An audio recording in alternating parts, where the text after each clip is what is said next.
Something feels off. You wake up, scroll, eat, work, scroll again. The world is functioning, people are smiling on screens, the system is running perfectly, it seems. But beneath it all, there's a silence, a weight, a glitch in the atmosphere. It's subtle, like static in your brain. You try to name it, but language fails. You try to ignore it, but it lingers. The news keeps spinning, yet none of it feels real. Conversations feel scripted. Laughter feels rehearsed. Joy feels manufactured.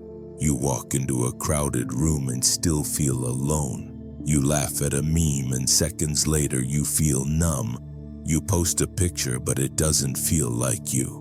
Somewhere deep down you sense that reality has shifted. Like a dream you forgot how to wake up from. People describe it differently. Burnt out, numb, disassociated. Like I'm watching life happen instead of living it. It's not depression, not entirely. It's something more existential, as if you've become a ghost in your own life, and you're not alone. This is no longer a rare feeling. It's becoming the default, an entire generation quietly whispering, "Is this it? Is this all there is?" And here's the strange part. Society doesn't want you to ask that. It wants you entertained, distracted, optimized. The world keeps saying, "You're fine, just keep scrolling." But something deeper inside you is calling bullshit. That sense of wrongness, that's the glitch. But it's not digital. It's psychological. And Carl Jung, one of the most radical thinkers of the 20th century, might have understood it before we did. He believed that what we call reality is shaped not just by facts, but by something far more unstable, the human psyche. When the psyche fragments, when it loses touch with the deeper self, everything around it begins to distort. Your perception, your identity, even your sense of time. What if the glitch you feel isn't in the world, but in the collective unconscious? What if the strangeness of modern life is actually a symptom of a deeper psychological malfunction? Or worse, what if it's been designed that way? Carl Jung wasn't just a psychologist. He was a map maker of the human soul. While others measured behavior in lab coats and charts, Jung went deeper into symbols, myth, and the hidden layers of the unconscious. He believed that behind our polished smiles and modern distractions, there was something ancient at play, something raw, something we've been trained to ignore. According to Jung, we don't just carry personal wounds, we carry collective ones. Beneath every culture, every nation, and every era, there lives a kind of invisible architecture, the collective unconscious. It's not filled with memories of your life, but with the memories of being human. Patterns, instincts, archetypes. These timeless images, the hero, the outcast, the mother, the tyrant, live inside all of us, passed down like psychological DNA. When a society is healthy, it teaches people how to work with these forces, how to grow, evolve, and integrate the parts of themselves that are wild, confused, or broken. But when a society is sick, it teaches people to repress those parts, to hide them, to pretend they don't exist. That's when the trouble begins. Jung called it the shadow. Everything about ourselves that we push away because it's too dark, too inconvenient, or too painful. But repressing it doesn't make it disappear, it just buries it deeper. and sooner or later it comes out. Through addiction, projection, rage, anxiety, or blind obedience to ideologies. In Jung's view, when too many individuals refuse to face their shadow, it doesn't just stay personal, it becomes collective. Society itself becomes fragmented, disconnected, rigid. It starts acting out its repressed darkness through mass movements, propaganda, and the rise of unconscious leaders who promise order but spread chaos. And doesn't that sound familiar? Today the symptoms are everywhere. Rising anxiety, widespread burnout, a crisis of meaning. People are more connected than ever and lonelier than they've ever been. We've got technology that can simulate life, but not enough wisdom to live it. Deep down, people feel like they're performing reality, not participating in it. From Jung's perspective, this is what happens when a culture avoids the hard inner work of facing itself. Instead of teaching us how to be whole, society teaches us how to be useful, efficient, marketable. But a person who's cut off from their own depth becomes easy to manipulate. Lost, afraid, desperate for direction. That's when people turn to mass movements, political extremes, conspiracy rabbit holes, anything that offers identity without introspection. Jung warned us that when the self is lost, people don't become free. They become part of a herd, a mass, a collective that's no longer thinking but reacting, no longer alive but automated. He called it a mass neurosis, a kind of cultural possession where entire populations unconsciously act out the very darkness they refuse to see within themselves. Sound familiar? The glitch we're experiencing may not be a bug in the system. It might be a breakdown in the psyche. And Jung believed that until we confront the chaos inside us, the world outside will keep reflecting it back. Louder, darker, and more distorted. So maybe the strange feeling that something's wrong is the first honest thing we've felt in a long time. In today's world, it's not enough to simply be. You have to perform. You have to curate. Market yourself. Package your identity into a version of you that's clickable, likable, and palatable. Somewhere along the way, being authentic stopped being the goal. Now, being perceived as authentic is what matters. But deep down, you can feel it. The version of you online is not the real you. It's an echo, a mask. This is what Jung feared. He warned that the more we prioritize the persona, the social mask we wear, the more we lose connection to the true self. And in our time, the persona has become everything, a performance for algorithms. A carefully managed illusion that gets rewarded with likes, shares, and shallow praise. Scroll through social media and you'll see 100 versions of success, beauty, and happiness. Each one more artificial than the last. But behind the filters and dopamine loops is a quiet crisis. Nobody feels real anymore. And it's not just online. The workplace demands we act like machines. Efficient, positive, never tired, never flawed.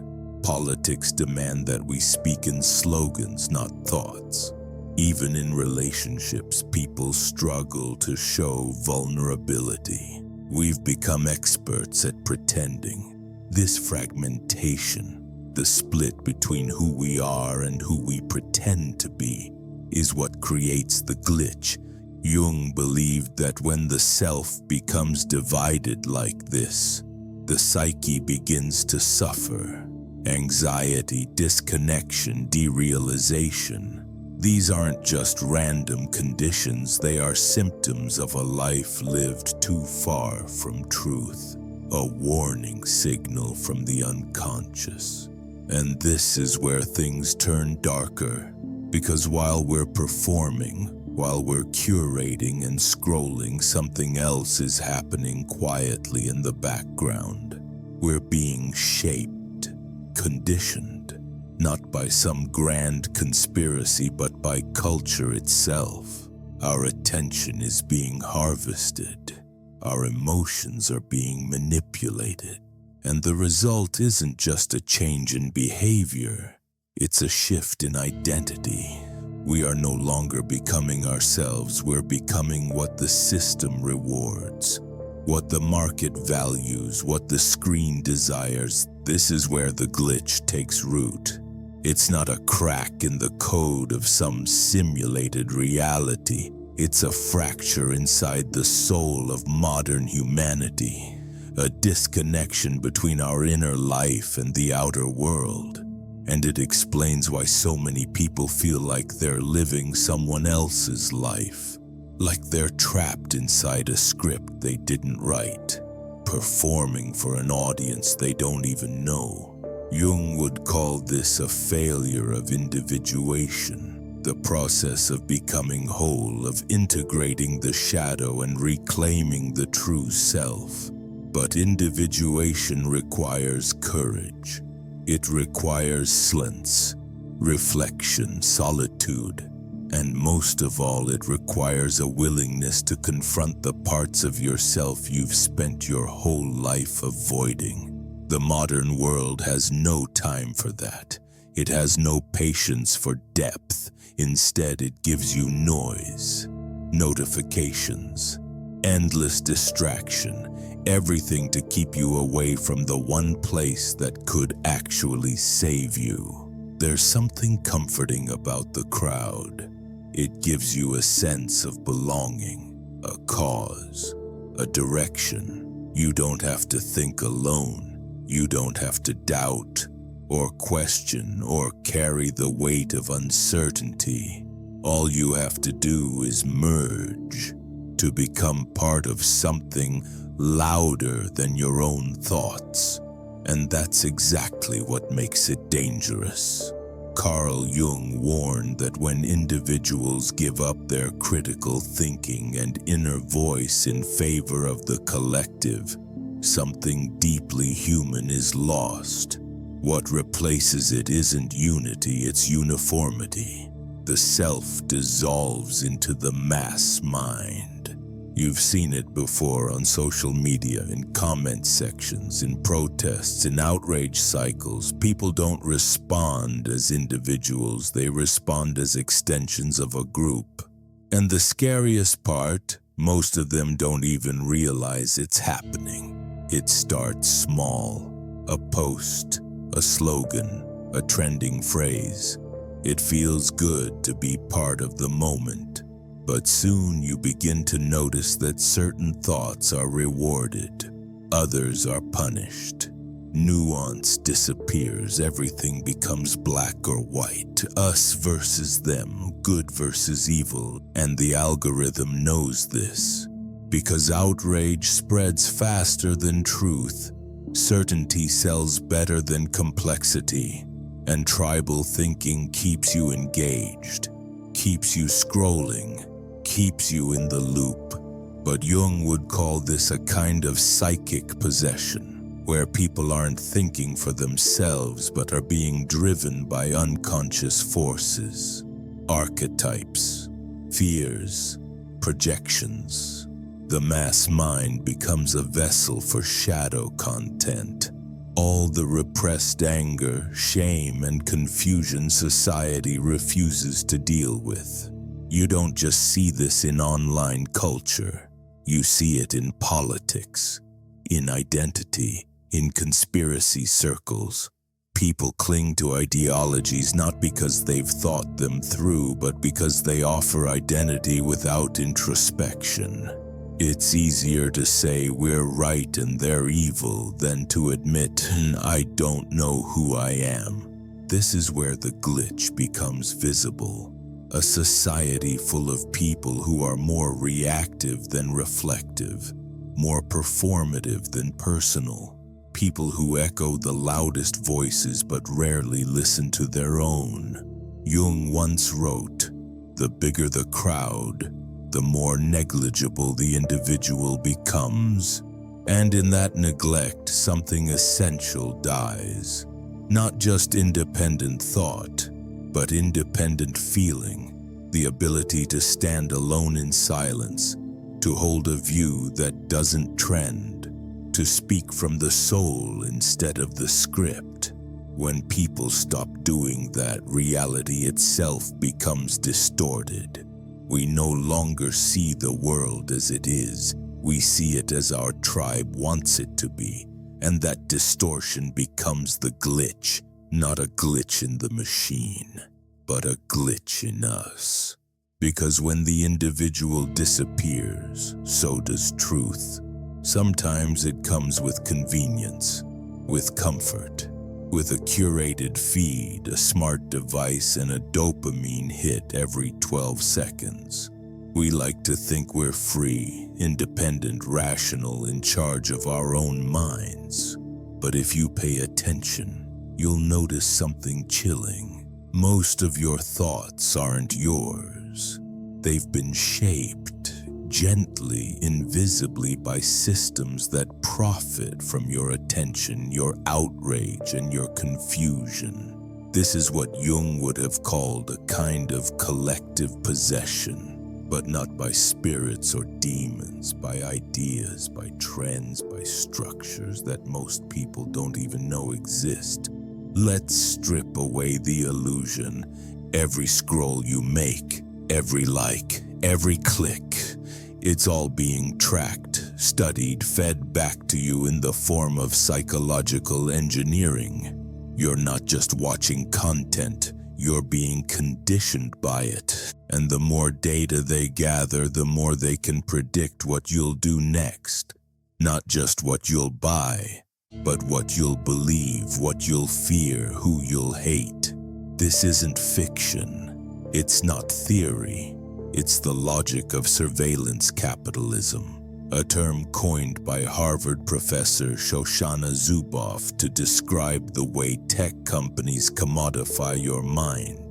You are the product, your behavior is the resource, and the goal, to shape that behavior with terrifying precision. But it doesn't stop with technology. Governments, corporations, institutions, they've all learned the same trick. Control perception and you control reality. You don't need to censor people anymore. You just flood them with noise, misinformation, meaningless drama, outrage bait, and somewhere in that chaos, truth becomes impossible to locate. No one trusts anything anymore. The media lies. The influencers lie. Even your own memory feels unreliable. And in that fog, in that confusion, something happens. People stop thinking. They start reacting. They cling to narratives, not because they're true, but because they feel true. This is how control works in the 21st century. Not with brute force, but with psychological fragmentation. Keep people angry, keep them distracted, keep them divided, and they'll never stop to ask, who's pulling the strings? Jung predicted this long ago. He saw that a society disconnected from its unconscious becomes vulnerable to mass manipulation. When people are cut off from their inner life, they look outward for meaning, for purpose, for identity. And whoever controls the outer symbols, media, language, imagery, controls the inner world too. The glitch isn't random, it's structured, designed. Because a person who doesn't know who they are is easy to market to, easy to polarize, easy to lead. And here's the terrifying part. This isn't a conspiracy, it's a system. A machine that feeds on attention, on emotion, on the void inside people that was never filled because the culture never taught them how. The glitch is that we think we're free when in reality we've been nudged into psychological prisons so subtle, most will live and die inside them without ever knowing it. Not because they were forced, but because it was comfortable. If you've ever felt like you're watching your life from the outside, as if you're floating just slightly above yourself, then you've already touched the glitch. It creeps in quietly. You can still function. You go to work. You answer texts. You smile when someone cracks a joke. But deep down, it feels like something's missing. Not something dramatic. Just a subtle emptiness, a feeling of being disconnected from the world, from others, from yourself. That feeling has a name, derealization. It's not a mental illness in the traditional sense. It's not a breakdown. It's more like a signal, a blinking red light from your unconscious trying to say, "This isn't right. Something's out of sync." Jung believed that symptoms aren't enemies. They're messages, warnings that the psyche is out of alignment, and today those warnings are everywhere. The rise of anxiety, the epidemic of burnout, the numbness people carry like a second skin, the constant need to be stimulated just to feel alive. These aren't random spikes in human dysfunction. They're symptoms of a deeper fracture, a disconnection between the inner self and the outer world. We are overstimulated yet emotionally starved, surrounded by information but starving for meaning. Our days are filled with noise, but silence feels terrifying. The moment things get quiet, that empty feeling creeps back in. That's the glitch. It's not just technological, it's not just cultural, it's existential, a byproduct of a world that no longer reflects the depth of the human soul, a world that's flattened meaning into entertainment, replaced connection with performance, and turned being into branding. In Jung's view, when society loses touch with the unconscious, with symbols, myth, and depth, the soul begins to suffer, and the suffering shows itself in how we feel, lost, anxious, and fragmented. People try to treat these feelings like problems to be solved. Take a break, drink more water, unplug. But the solution isn't that simple. Because the glitch isn't caused by a bad habit. It's caused by a deep psychic misalignment. You're not broken. You're responding intelligently to a world that has forgotten what it means to be whole. And that response, the pain, the confusion, the disorientation, it might be the most honest part of you left. If the glitch is real, if the world around us feels off because we are off, then how do we fix it? Carl Jung didn't offer easy answers. He didn't believe in quick fixes or five-step formulas for happiness. What he offered was something deeper, something more difficult but also more liberating. He called it individuation. At its core, individuation is the process of becoming whole, not perfect, whole. It means looking into the mirror and seeing everything, not just your strengths, not just your curated identity, but also your fears, your rage, your desires, your pain, the parts you've disowned, the ones you hide from the world, the ones you hide from yourself. Jung believed that true healing begins the moment you stop pretending, the moment you stop performing and start listening to the deeper voice inside. The one that doesn't care about trends or status or likes. The one that only asks, are you being honest with yourself? To break the glitch, you must do something radical in today's world. You must go inward, turn down the noise, withdraw from the crowd, create space to feel what you've been avoiding. The grief, the confusion, the hunger for something real. This isn't about escaping society. It's about waking up inside it, reconnecting with meaning, reclaiming your agency, finding the symbolic language that speaks to your soul, whether that's art, nature, myth, love, solitude, or silence. And yes, it's hard. It's uncomfortable, but that's the point. Because in a world designed to keep you distracted, paying attention is an act of rebellion. In a system that profits from your conformity, becoming yourself is revolutionary. Jung didn't say the path would be easy. He only said it would be worth it. Your vision will become clear only when you can look into your own heart. Who looks outside dreams, who looks inside awakes.